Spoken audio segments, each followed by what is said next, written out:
بسم الله بسم الله الله. السلام عليكم. ويلكم باك. انا اللي ويلكم باك. ازيكم؟ وحشتوني. بجد وحشتوني الاتنين تلاتة اللي كانوا بيتفرجوا عليا والاتنين مليون اللي هيشوفوا الفيديو ده. ان شاء الله باذن الله. وحشتوني وحشتوني وحشتوني وحشتوني وحاسس ان انا مدين بالفيديو ده قوي. الفيديو ده هيبقى عن ازاي تكويت بورن وجيمنج وسوشيال ميديا واي نيجاتيف هابت ممكن تكون انت بتعملها. اعذروني على فظاعة كواليتي المايك، واعذروني على فظاعة آه، صوتي لاني عندي برد. بس ان شاء الله ان شاء الله يكون فيديو جميل. طيب، اول ما اضيع لكم وقتكم، حابب اتكلم شويه حاجات كده. يعني انا كان عندي مشكله في اخر كام فيديو ان انا ما كنتش بتكلم عن نفسي خالص او عن اللايف اكسبيرينسز بتاعتي، ما كنتش عارف اتكلم عن نفسي، ما كنتش عارف اكسبريس ماي سيلف، فده كان عامل لي مشكله.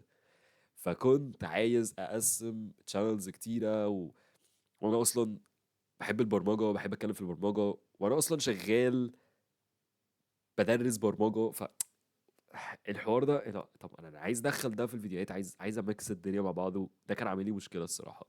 انا مش عارف دلوقتي الصوت طالع ولا لا، فهوقف اتاكد.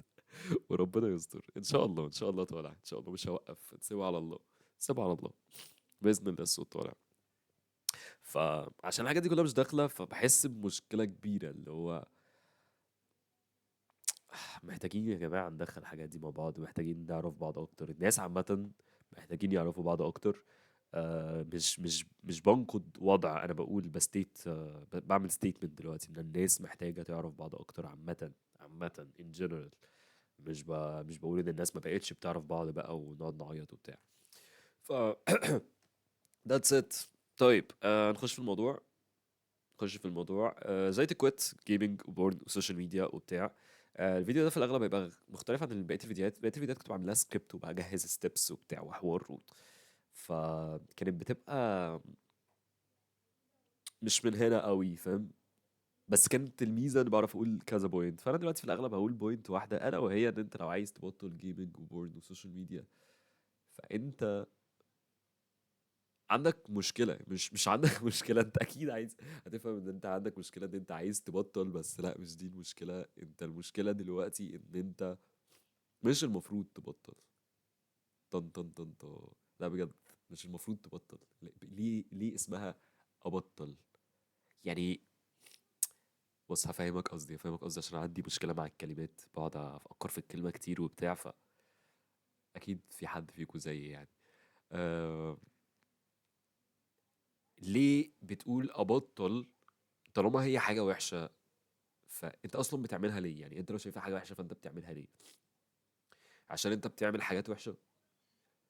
يبقى يمكن انت محتاج تبطل تعمل حاجات وحشه. طب انت بتعمل حاجات وحشه عامه ليه؟ عشان انت ما بتحبش نفسك، بتأذي نفسك مثلا. ممكن تكون دي مشكلتك. فانت دلوقتي محتاج تشوف انت ما بتحبش نفسك ليه. عشان انت مثلا ما بتحبش ربنا، او مش عارف ربنا، او مثلا لو الحاجه دي بالنسبه لك حرام، فانت حاسس ان انت مقصر في حق ربنا ومقصر في حق نفسك برضو، لان ربنا اي حاجه بيقول لنا ما نعملهاش فهي عشاننا في الاول وفي الاخر. فيمكن بتبقى دي الافكار اللي في دماغنا يعني لما ده بيحصل.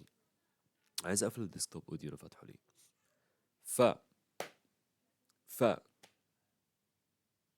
احنا مش محتاجين نبطل حاجه يا جماعه. يعني احنا لما بنعمل حاجه ايا كانت صح غلط، احنا مش محتاجين نبطلها.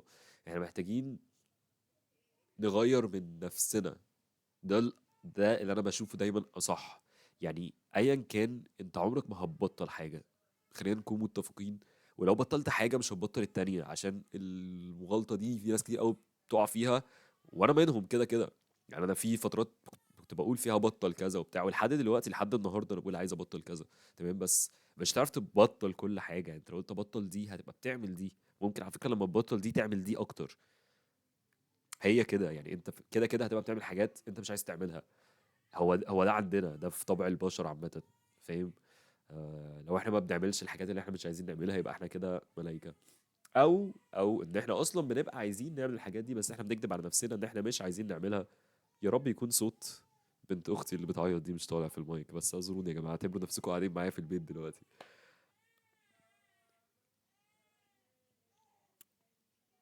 ف اللي احنا محتاجينه ان احنا نقعد مع نفسنا ونقول هل انا فعلا آه مش عايز اعمل ده. تعالى مثلا نتكلم عن الجيمنج. انا كنت بلعب جيمز، بطلت الجيمنج، بطلت سنتين، وبطلت على فكره بطريقه سهله جدا، اللي هو قلت انا مش لاعب تاني خلاص، بعد ما قعدت احاول ان انا ابطل فتره. بس يوم ما بطلت كان يعني في خطوات وحوارات وبتاع، بس يوم ما بطلت يعني هو الخطوات دي في ساعتها، يعني هو انت مجرد ما عرفت الفورميولا كده انت بطلت. ممكن ابقى بعمل فيديو عن الموضوع ده لو حابين، يعني اكتبوا لي في الكومنتس كده اذا كنتوا حابين فيديو عن الموضوع ده ولا لا، ستيبس كده عمليه ومنهجيه يعني. بس انا دلوقتي بتكلم في حاجه سايكولوجيكال اكتر، بتكلم في حاجه نفسيه مش او ذهنيه، مش خطوات عمليه تعملها وتبطل حاجه، لان كل حاجه ليها خطوات عمليه، بس ممكن تأذيك نفسيا، فاهم قصدي؟ فازاي تبطل؟ عن طريق ان انت تشوف ليه انا بعمل ده. زي ما انا كنت بتكلم في الجيمنج، بطلته سنتين، وبعدين على فكره رجعت في الاخر العب جيمز تاني، ولحد النهارده عندي الصراع بتاع هو انا بلعب ليه. عشان نفهم الموضوع ده، ودي في الاغلب هتبقى اخر حاجه انا هقولها، هو الشخص اللي بيتفرج على بورن بيتفرج على بورن ليه؟ عشان هو انسان وحش، ولا عشان يمكن هو محتاج يعمل ده؟ الانسان بيلعب جيمز ليه؟ عشان هو انسان وحش، ولا عشان هو محتاج حاجه مشابهه لده؟ الانسان اللي بيسمع اغاني، هل ده عشان هو انسان وحش، ولا عشان هو عنده حاجه محتاجه لده؟ كل حاجه منهم ليها بديلها الكويس، بس الطريق للبديل الكويس مش بيبقى سهل، والا كانت كل الناس دخلت الجنه، والا كانت كل الناس بقت ناجحه، والا كانت كل الناس بتحبها. ف الطريق ده بتاع اللي انت تروح للحاجة الصح في الغالب ما بيبقاش ممهد قوي، بيبقى فيه شوية عقبات في النص، وانت محتاج تبدأ تكتشفها وتعديها.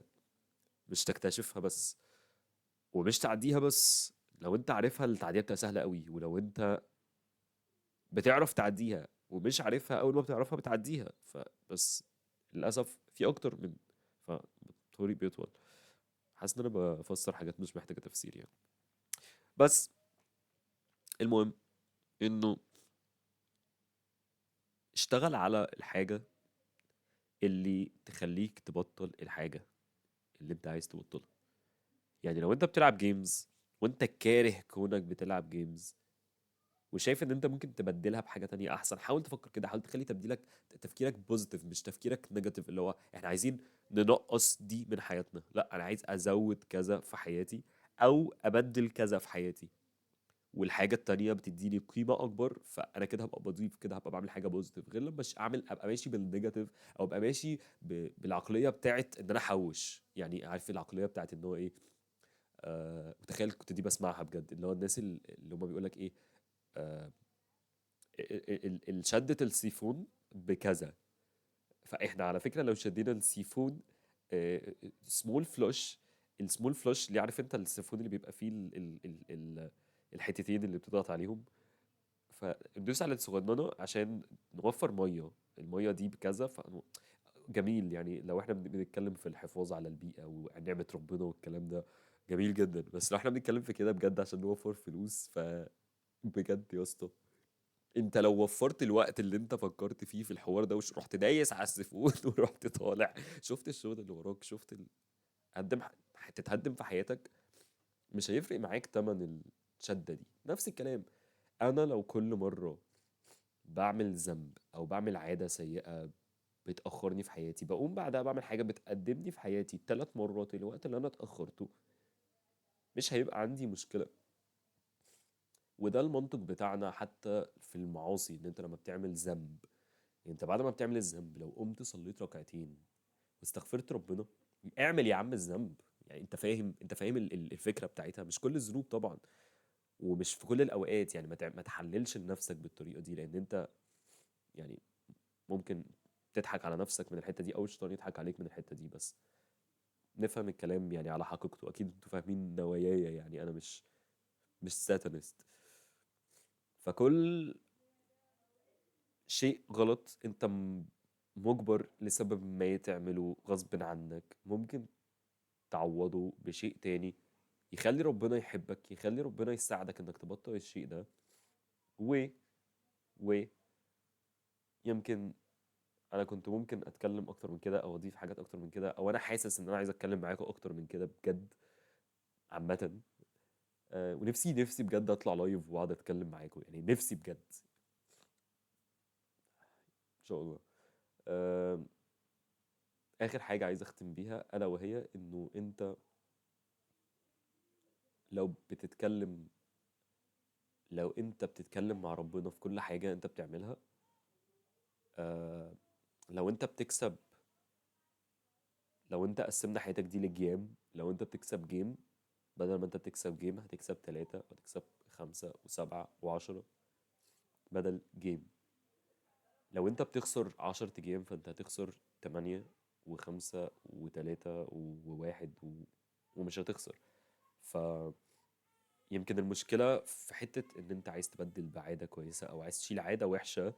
من اكتر المشاكل اللي في الحتة دي اننا بنعول على نفسنا او بنقول انا لازم ابطل، انا لازم ابقى كويس. ودي مشكلة عندي انا كمان، ان انا لو بطلت حاجة وحشة كنت بعملها او عملت حاجة كويسة كنت عايز اعملها ومش عارف بقالي فترة، بس انا عارف ان ربنا اللي وفقني لده وربنا اللي ساعدني لده، بحس بالذنب مش عارف ليه. ان هو انا مش حاسس انها اتحسبت لي، انت فاهم؟ اللي هو ربنا اللي عملها. بس لا، ما تفكرش في ده وما تخليش ده يخش دماغك، عشان بجد هيعطلك وهيأخرك. ومش عايز اطول عليكم اكتر من كده. شكرا بجد.